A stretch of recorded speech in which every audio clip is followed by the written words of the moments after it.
হাজার হাজার মুসল্লির উপস্থিতিতে প্রস্তাবিত বাবরি মসজিদ প্রাঙ্গণে অনুষ্ঠিত হয়েছে প্রথম জুমার নামাজ।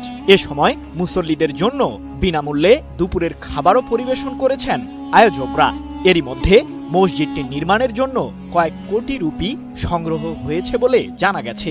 বাবরি মসজিদ নির্মাণকে কেন্দ্র করে ভারতের সংখ্যালঘু রাজনীতিতে ব্যাপক প্রভাব পড়বে বলে মত বিশ্লেষকদের। প্রশ্ন হলো, মসজিদটি নির্মাণে আর কতদিন সময় লাগতে পারে? 12 ডিসেম্বর সকাল থেকেই জুমার নামাজ আদায় করতে মুর্শিদাবাদের বেলডাঙ্গায় প্রস্তাবিত বাবরি মসজিদ প্রাঙ্গণে আসতে থাকেন শত শত মুসল্লি। এক পর্যায়ে এই সংখ্যা দাঁড়ায় কয়েক হাজারের ঘরে। কেউ কেউ বলছেন, জুমার নামাজে মুসল্লির এই সংখ্যা লক্ষাধিকও হতে পারে। এক প্রতিবেদনে বিষয়টি নিশ্চিত করেছে ভারতীয় সংবাদ মাধ্যম এনডিটিভি।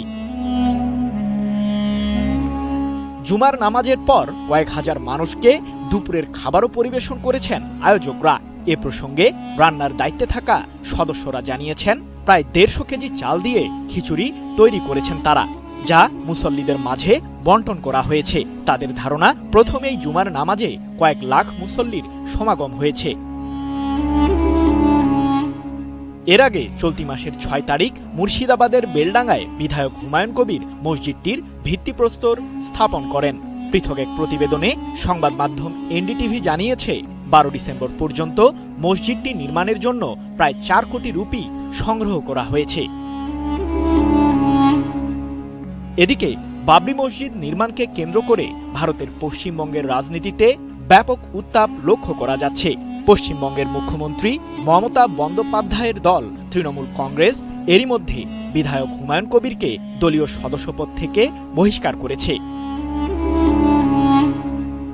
তৃণমূল কংগ্রেসের দাবি, দলটি ধর্মনিরপেক্ষতা তত্ত্বে বিশ্বাস করে, যার কারণেই মূলত হুমায়ুন কবিরকে দল থেকে বহিষ্কার করা হয়েছে। অন্যদিকে ভারতের প্রধানমন্ত্রী নরেন্দ্র মোদীর দল বিজেপি পুনরায় বাবরি মসজিদ নির্মাণের ঘটনাকে সাম্প্রদায়িক উত্তেজনা উস্কে দেওয়ার সাথে তুলনা করেছে। বাছাই করা আলু আর স্পাইসি সিজনিং এ প্রাণ পোটাটা চিপস নাকি বিস্কিট খেয়ে বোঝে নাও। 1992 সালের 6 ডিসেম্বর ভারতের অযোধ্যায় ভেঙে ফেলা হয় 16 শতকের বাবরি মসজিদটি, যা সে সময় ভারতের রাজনৈতিক দৃশ্যপটকে চিরতরে বদলে দিয়েছিল। সৃজন মাহমুদ, নিউজ 24।